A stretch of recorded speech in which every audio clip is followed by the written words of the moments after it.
질문을 좀 드려볼까요? 여러분들은 하나님의 말씀을 지키는 것이 쉽던가요? 어렵던가요? 어렵소.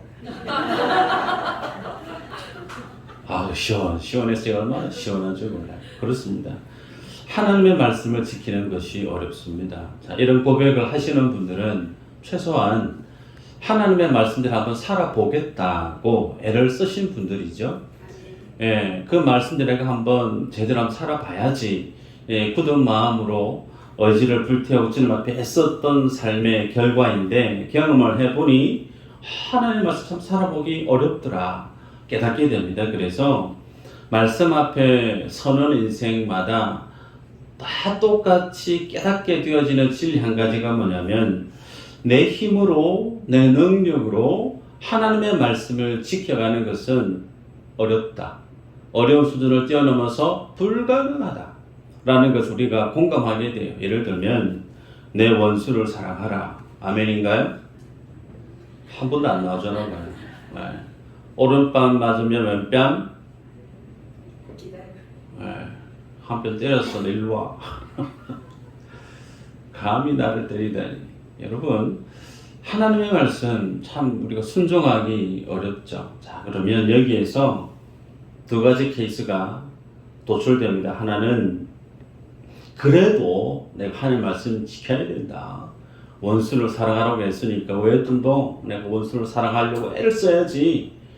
그러면 주님 앞에 서는 분이 한 분 있어요. 반대로 아무리 하나님 말씀대로 내가 순종하려고 애를 써봤는데 내가 어떻게 원수를 사랑할 수 있노? 불가능하다. 내 오른뺨을 두드려 패는 살을 내가 어떻게 왼뺨까지 왼뺨도 돌려 치세요. 나 절대 그렇게 못한다. 네. 그래서 하나님의 말씀 내가 순종할 수 있는 것은 순종하고 하나님의 말씀 순종하기 힘든 것은 그냥 패스하자. 네. 그렇게 말씀을 취사 선택하면서 하나님 앞에 예배하는 사람이 있을 수 있어요. 여러분 실제로 교회 안에 여러 많은 사람들이 함께 공동체를 이루어갑니다. 그러다 보면 성격이 달라요. 관점이 다르죠. 가치가 다릅니다. 그러다 보면 뭐가 있죠? 갈등이 일어납니다. 갈등의 수준을 뛰어넘어서 때로는 충돌도 일어납니다. 그럴 때 어떤 분들은 저 사람은 원래 저런 사람이다. 예, 포기해야지 뭐. 그러면서 더 가까이 관계를 진척시켜 가기를 포기해 버리시는 분들이 있어요. 여러분, 제가 우리 교회 와서 가장 참 많이 하는 말들 중에 하나가 뭐냐면 사람의 힘으로 안 된다라는 겁니다. 하나님의 말씀 지킬 수 없다라는 거예요. 그러면 하나님의 말씀 지키기 힘드니까 말씀 포기하고 살라는 뜻인가? 하나님의 말씀 앞에 순종하지 말고 그냥 마음 편하게 내 뜻대로 내 마음대로 신앙생활 하자 그 뜻인가? 전혀 그렇지 않죠. 정반대입니다. 여러분 우리는 하나님 앞에 내 힘으로 살 수 없음을 깨닫게 되어질 때 그래서 하나님 앞에 더 가까이 나아가야 되죠. 내가 예수님을 더 뜨겁게 믿고 사랑해야지 마음의 결의를 다지면 다질수록 내 자신의 밑바닥을 보게 될 때 포기하는 것이 아니라 그래서 더욱더 십자가 앞에 자기 자신을 세우는 자가 되어야 된다는 거예요.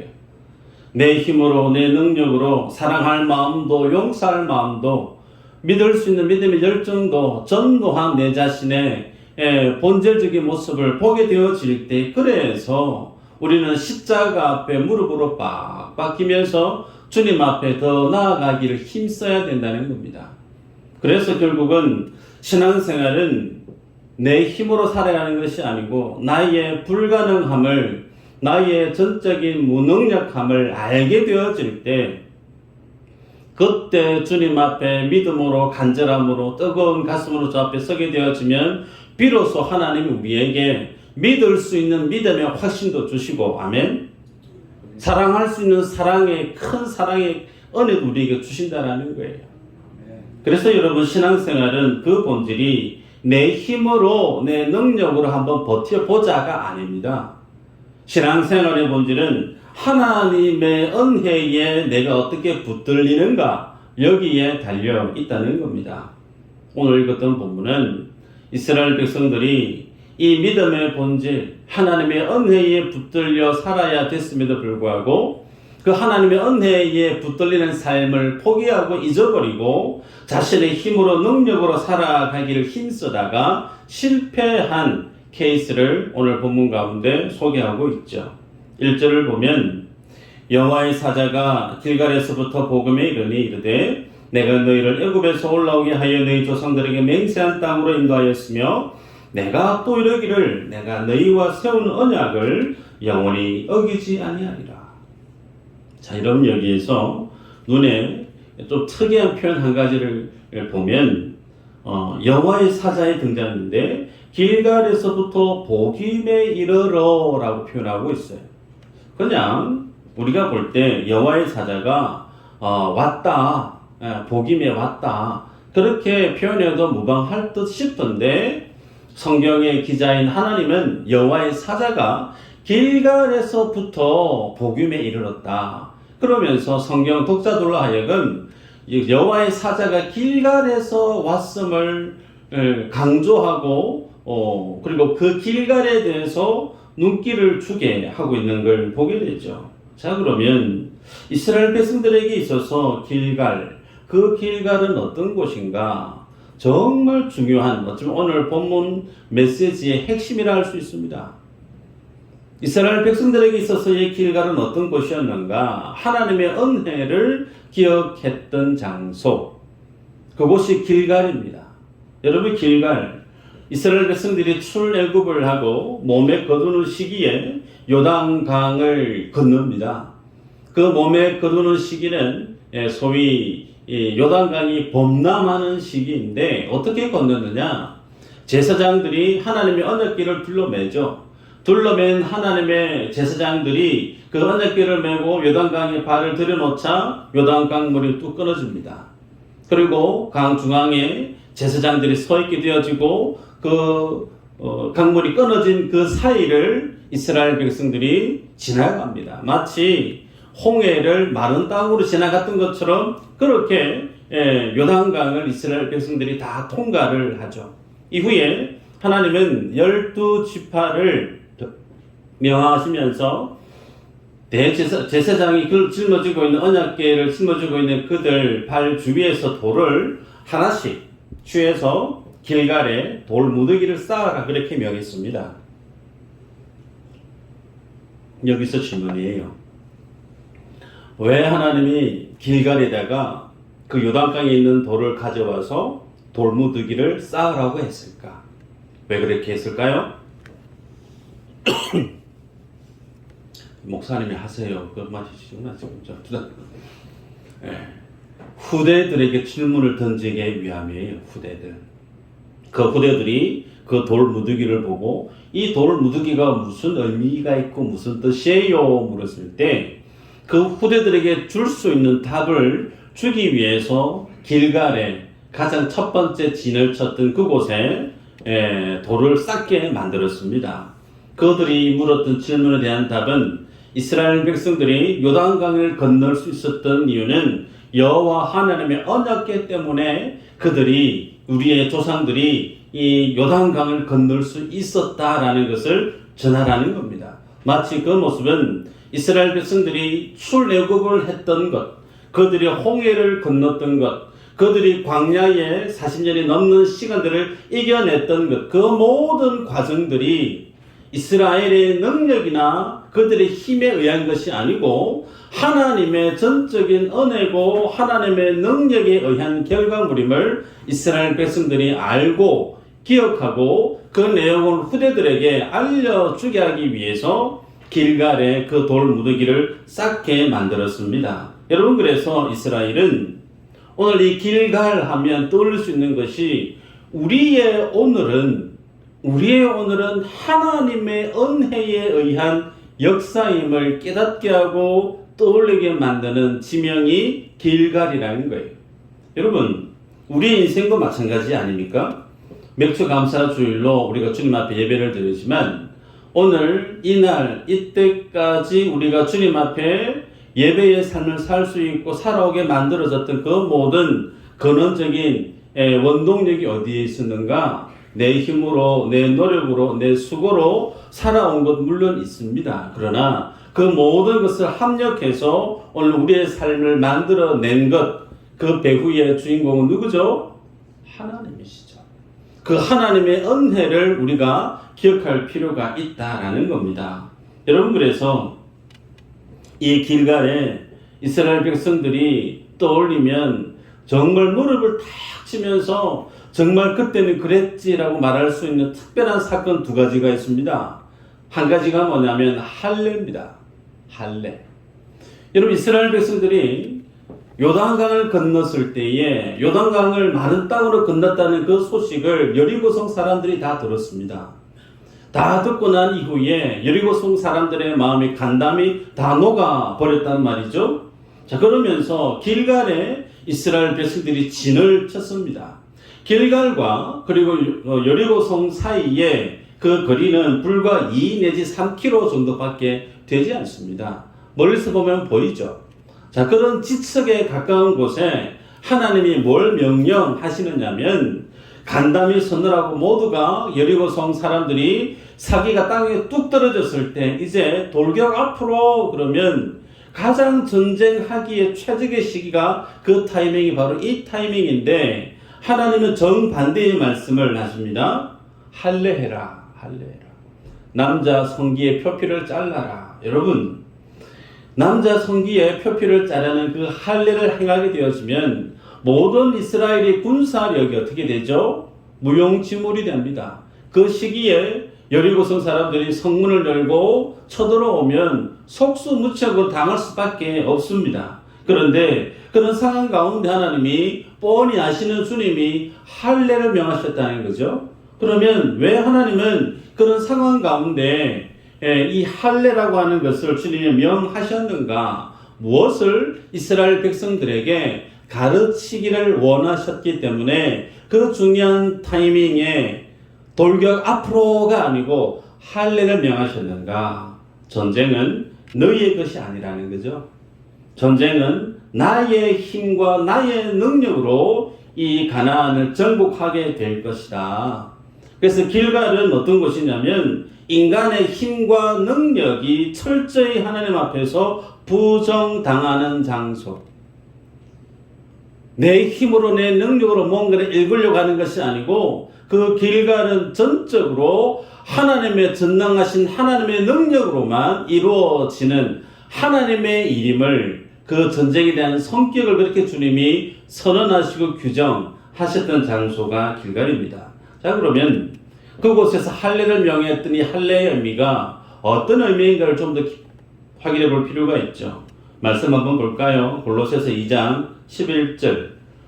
한번 읽어볼까요? 시작. 또 그 안에서 너희가 손으로 하지 아니한 할례를 받으시니 곧 육의 몸을 벗는 것이요 그리스도의 할례이라. 아멘. 자, 여기에서 할례를 육의 몸을 벗는 것이다 그렇게 기록하고 있죠.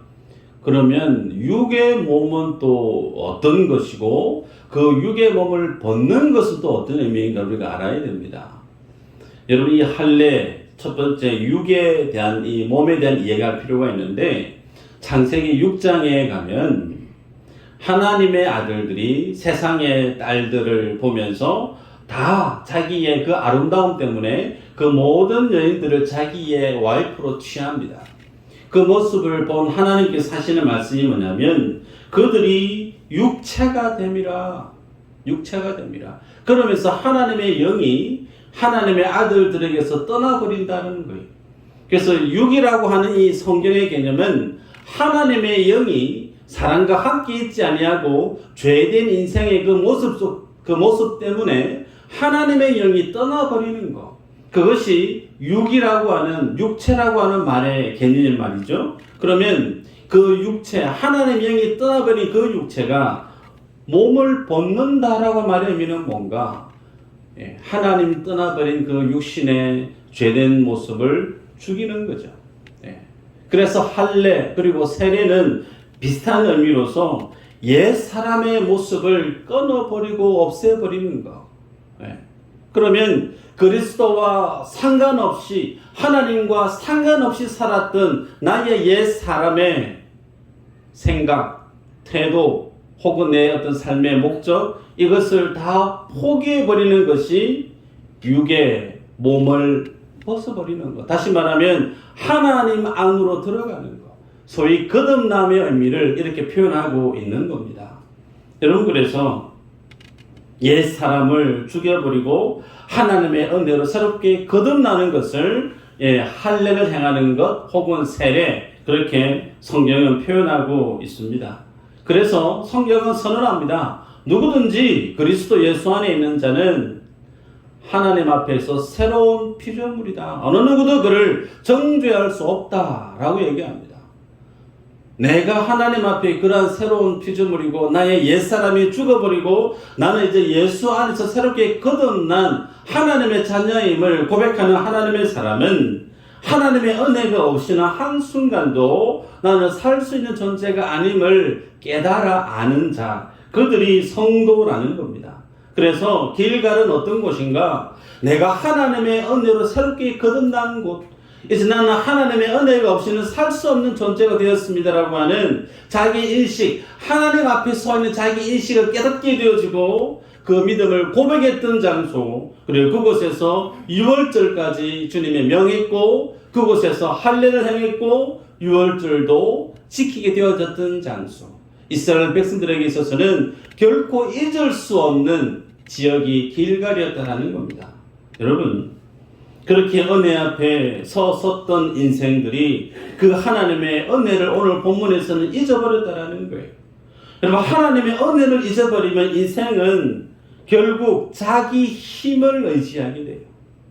하나님의 은혜 앞에 섰던 인생이 아닌 자기의 힘을 의지하며 살아가는 사람은 결국은 뭘 사랑하게 되느냐? 세상을 사랑하게 됩니다. 여러분, 기억하셔야 돼요. 하나님의 은혜 앞에 서는 사람은 하나님을 사랑합니다. 그런데 그 하나님의 은혜를 잊어버린 인생은 자기의 열심, 자기의 노력, 자기의 힘을 의지하게 되어지고 그런 사람은 결국 세상을 사랑하게 되더라. 여러분, 길갈의 두 번째 이스라엘 경험했던 사건이 있는데 여호수아 5장 13절 이후의 사건인데, 여리고로 가까이 나아가면서 여호수아가 자신을 앞에 칼을 빼들고 서 있는 한 사람을 만나게 됩니다. 여호수아가 물어요. 너는 우리를 위하느냐? 우리의 대적을 위하느냐?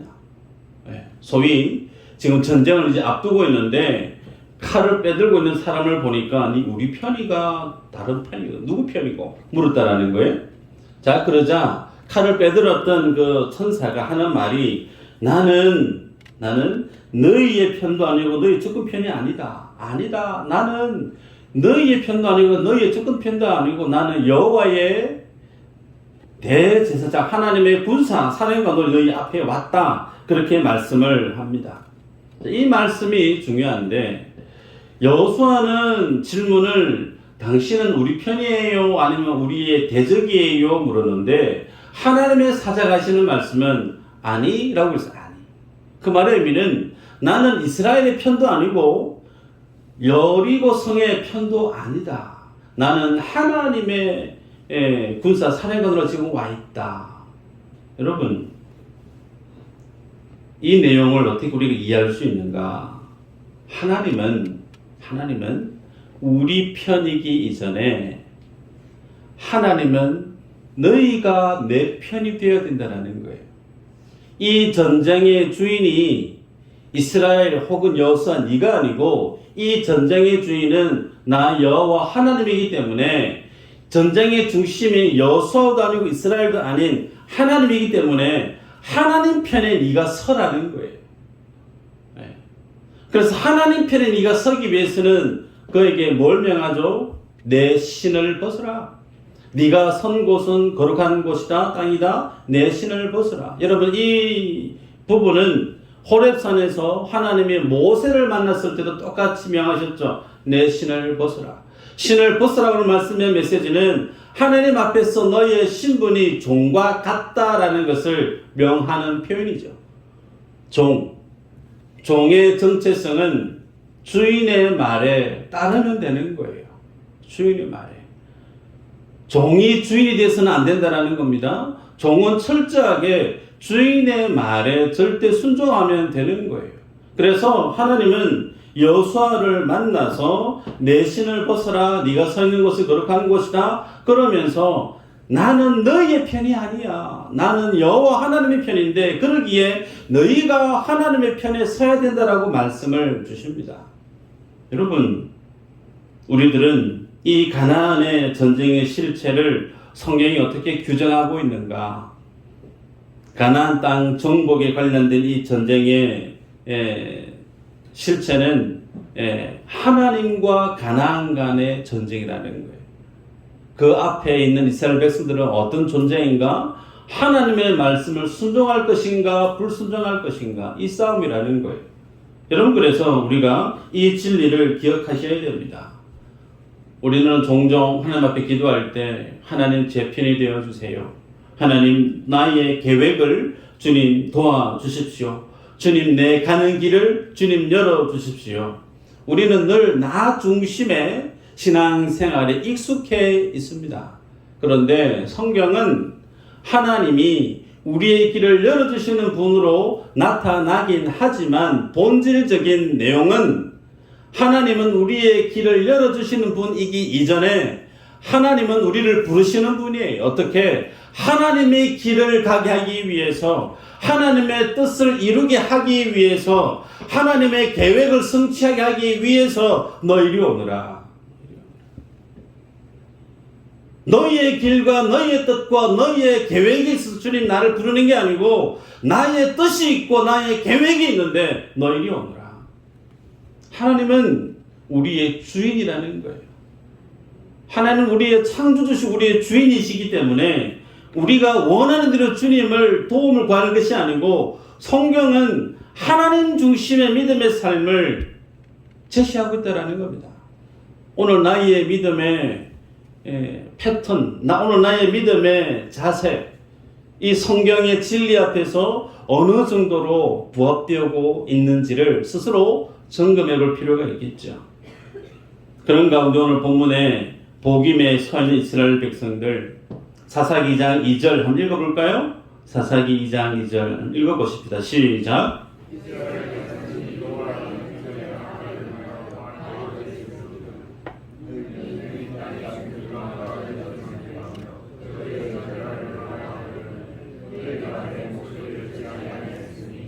어찌하여 그리 하였느냐?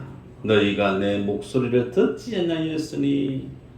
소위 하나님은 이스라엘 백성들이 너희 들어가거든 그 땅의 주민들하고 언약 맺지 말거라. 그 땅에 들어가거든 그들의 제단을 헐어버려라. 그들과 언약을 맺지 말고 그들의 신을 섬기지 말고 그들과 함께 있지 말 것을 철저하게 구별된 삶을 주님이 말씀을 주셨는데 이스라엘 백성들은 정반대로 살았다라는 거예요. 들어가자마자 가나안 주민들과 언약을 맺습니다. 그들과 함께 공유합니다. 그들의 문화에 젖어 들어갑니다. 결국은 그들의 풍요를 부러워해서 그들이 섬겼던 우상을 함께 섬기는 우상 숭배 자리까지 함께 동화되어지고 맙니다. 여러분, 그래서 그들은 하나님의 언약 앞에서 실패해버리고 말았어요. 자, 여기에서 이제 우리가 좀 더 깊이 들어가면 이렇게 이스라엘이 변질되고 하나님의 언약에서 실패할 것을 하나님이 몰랐을까? 모르셨을까? 아니죠. 아십니다. 출애굽기 23장에서 주님이 이미 말씀을 하셨어요. 말씀하기를 내가 1년 안에는 그들을 네 앞에서 쫓아내지 아니하리라. 1년 안에는 내가 그들을 내 앞에 쫓아내지 아니하겠다. 1년이라는 기간을 주님이 허용을 하겠다라는 겁니다. 왜 1년이라는 기간을 주님이 허용하셨느냐면 이스라엘의 원래 모습을 그들 스스로 보게 하기 위함입니다. 여러분, 시내산 앞에서 우리가 출애굽기를 이전에 보았는데 모세가 백성들에게 묻죠. 너희가 여호와 하나님의 말씀을 청종하겠느냐? 그렇게 물었을 때 이스라엘 백성들이 하나같이 우리가 하나님을 열심히 청종하고 믿겠습니다. 순종하겠습니다. 여호수아에서 여러분이 다 보셔서 아시겠지만 여호수아의 고별 설교를 여러분이 아실 겁니다.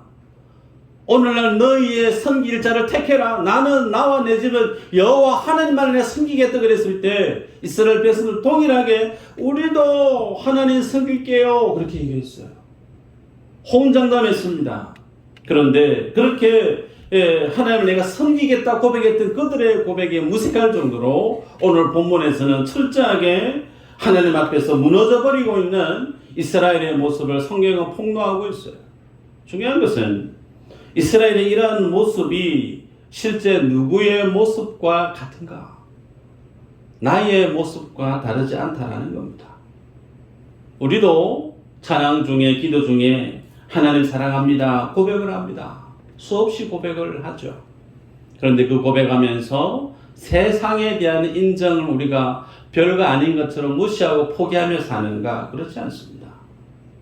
하나님의 나라 정말 가기를 열망합니다. 소망합니다. 그렇게 우리가 고백하고 노래하고 찬양하지만 이 땅의 성공과 풍요에 대해서 더 우리는 갈급해하는 마음이 있습니다.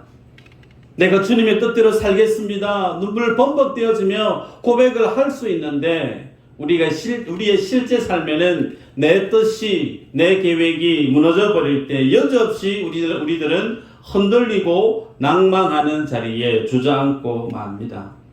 무슨 뜻인가? 하나님의 은혜와 하나님의 말씀 앞에 서지 않고 내가 원하고 내가 힘쓰는 것들이 제대로 되어지지 않을 때 실제 우리의 삶의 중심축은 하나님의 말씀이 아니더라는 거예요. 실제 내 삶을 움직이는 동력은 여호와 하나님을 경외하는 믿음이 아니더라는 거예요. 더 많은 영역이 세상이고 내가 원하는 것들이고 그것이 여지없이 흔들리고 무너져 버리면 나의 믿음도 그냥 쉽게 무너져 버리는 모습을 우리 스스로 경험하게 되더라는 겁니다. 여러분, 그래서 하나님을 누가 믿을 수 있는가? 누가 하나님의 말씀대로 살아갈 수 있는가? 하나님께서 그에게 은혜를 부어주시지 않으면 우리는 어느 누구도 하나님의 말씀 앞에 아멘으로 승리했다고 말할 수 있는 사람이 한 사람도 없다는 겁니다. 여러분, 그래서 이스라엘의 실패는 누구의 실패인가? 나의 실패라는 거예요. 그런 우리가 기억해야 될 사실이 뭔가? 그들이 길갈에서의 은혜를 잊어버렸던 것처럼 맥주 감사 수일을 특별히 지키며 예배하고 오는 우리에게 있어서 그 길갈의 은혜가 우리에게 선명하게 기억되고 살아있어야 된다는 거죠. 여러분, 그 하나님의 은혜가 없는 곳에 우리의 마음이 머물 때 어떻게 되어지는가? 본문 3절이죠. 한번 읽어볼까요? 3절 시작.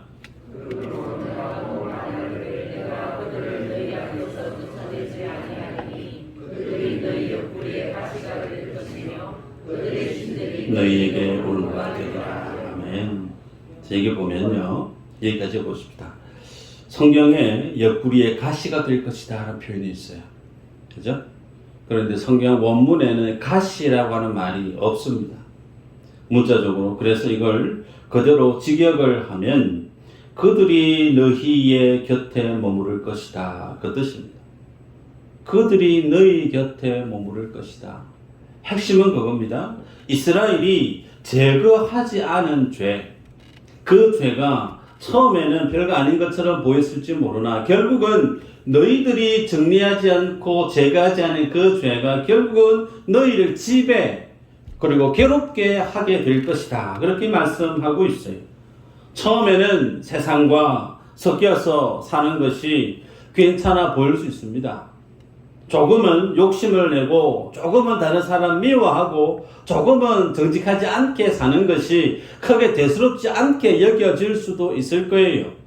그런데 그 조금이라고 하는 영역을 우리가 열어버리게 되어지면 그 조금이라고 하는 그 시간, 그 영역이 오늘 우리에게 있어서 올무가 되고 가시가 될 것이다 라고 주님 우리에게 경고의 메시지를 주십니다. 그리고 여러분, 불순종해도 주님의 내게 주신 사명이 있고 직분이 있는데 그 모습 앞에 내가 열심을 내지 않고 게으름을 피울 수도 있죠. 11조 헌금에 대해서 주일 성수에 대해서 가장 기본적인 믿음의 이 질서를 별거 아닌 양 그렇게 치부하면서 살아가시는 분도 있을 수 있습니다. 또 어떤 분은 주님 앞에 살아가는 것 어느 것 하나라도 허물어져 버리면 마치 큰일이라도 날 것처럼 하나님 앞에 일도 손에 잡히지 않고 때로는 두려움과 불편함 가운데 하나님 앞에 믿음의 삶을 사는 사람도 있을 거예요. 여기에서 질문입니다. 어떤 사람이 축복의 사람일까?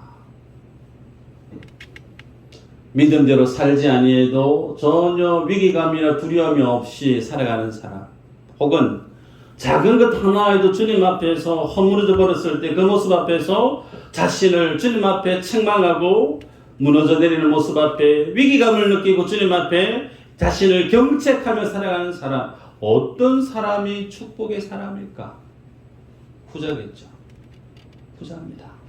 여러분, 주님 앞에 믿음의 영역을 세상 가운데 하나님의 진리 가운데 조금씩 오픈해버리고 열어가고 그리고 타협해가고 있는 믿음의 모습이 별거 아닐 수 있는데 그 별거 아닌 것을 별거 아닌 것으로 여기게 되어질 때 오늘 본문에서 하나님이 이스라엘 백성을 향해 명합니다. 너희의 올무가 되고 너희의 가시가 될 것이다. 다르지 않습니다. 여러분, 오늘 우리가 주님 앞에 별거 아닌 것으로 여기고 있는 믿음의 질서가 있는지를 우리 스스로 체킹하셔야 됩니다. 예배 드리는 시간, 예배를 드리는 자세, 주님 앞에 주님이 내게 부르신 어떤 믿음의 사명, 어느 것 하나 내가 주님 앞에 어떻게 살아가고 있는지에 대해서 우리 다시금 그 길갈에서의 하나님을 만났던 은혜를 떠올리면 다시금 내가 놓치고 살았던 것들을 회복해야 될 기회가 바로 오늘임을 성경은 우리에게 도전합니다. 여러분, 이 메시지 앞에 이스라엘 백성들의 반응이 4절, 5절 등장하는데 그들이 슬피 울었어요. 그리고 심지어 제사까지 하나님 앞에 올려드리는 것을 보게 됩니다. 슬피 울었고 제사를 드린 이 모습을 통해서 이스라엘 백성들이 여호와의 사자가 그들을 책망하는 하나님의 말씀 앞에 그들이 회개를 한 건가? 그렇게 볼 수 있는데 정말 회개한 것이 맞는가? 볼까요? 사사기 2장 11절 한번 읽어보십시다. 시작.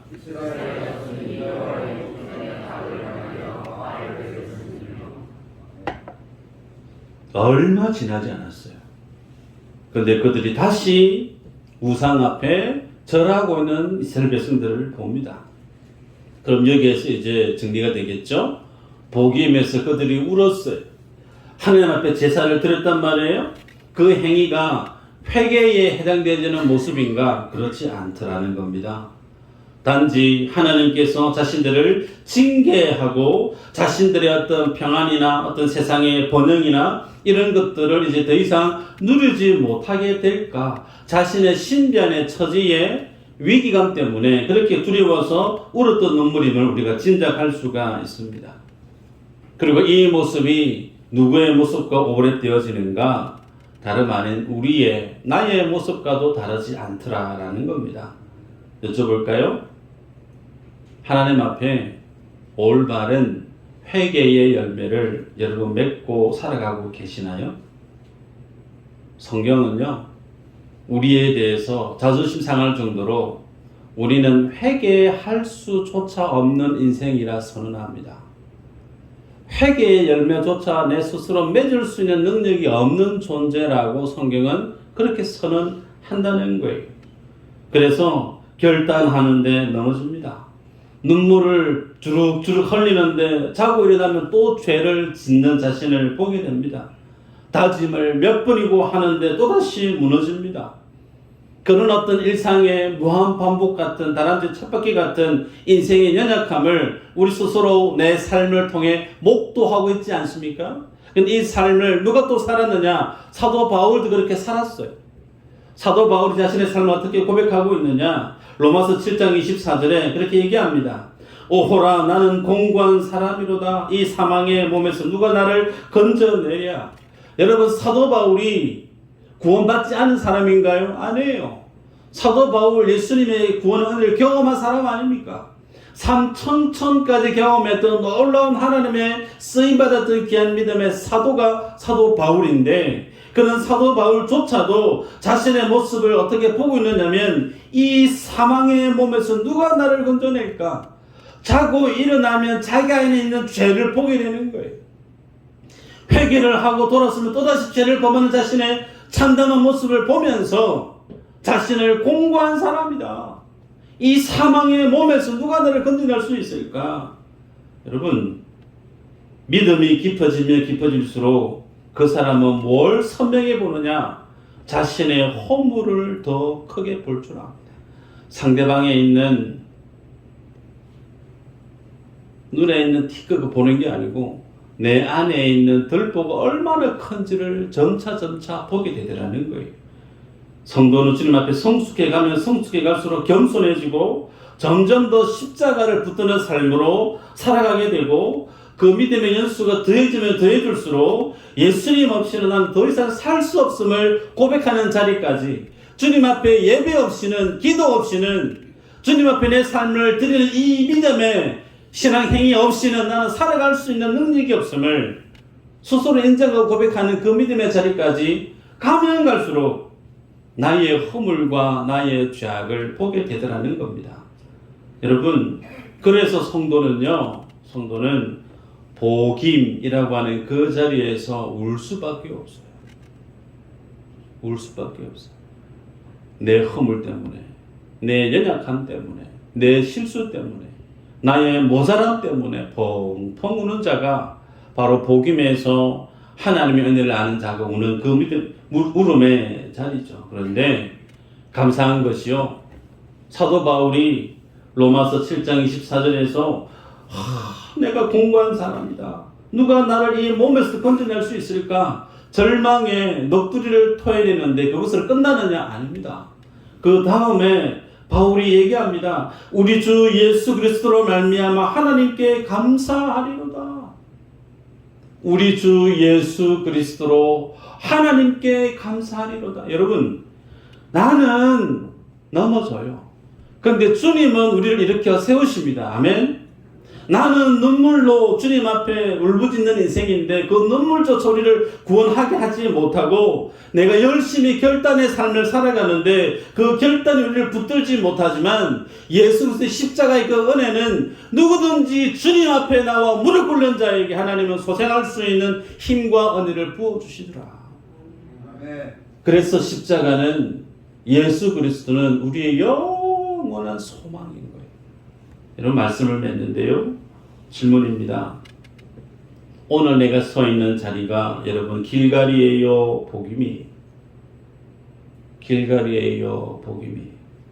여러분, 길갈과 복임의 거리는 불과 25에서 30km 정도밖에 되지 않습니다. 실제 짧은 거리죠. 그런데 영적으로는 엄청난 거리가 있습니다. 길갈에서 이스라엘은 은혜를 기억했는데 복임에서는 그들이 하나님이 아닌 세상 사랑했어요. 길갈에서는 하나님 앞에 생명을 걸고 할례를 했던 그들인데 그들이 복임에서는 옛사람의 습성을, 옛사람의 욕정을 따라, 세상을 따라 살았던 이들이 이스라엘입니다. 길갈에서는 자신의 신을 벗었습니다. 내가 이제 하나님의 종으로 살겠습니다. 그렇게 자기 선언을 냈던 곳이 길갈이었는데 복임에서는 아랑곳하지 않고 자신의 욕심, 자신의 뜻을 따라 하나님과 상관없이 살았던 곳이 복임이었다라는 거예요.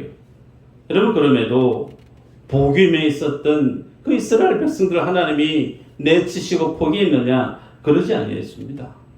그들을 치셨지만 그들을 품으셨어요. 그래서 그들에게 사사를 주님이 보내지 않았습니까? 마찬가지로 오늘 우리에게는 영원한 사사 되신 예수 그리스도를 우리에게 보내주셨습니다. 그 주님을 믿는 이들이 성도입니다. 자, 그러면 여러분, 예수 믿는 거 뭐죠? 말씀 한번 보십시다. 예수 믿는 게 도대체 뭔가? 요한복음 21장 18절 19절 한번 읽어보십시다. 시작.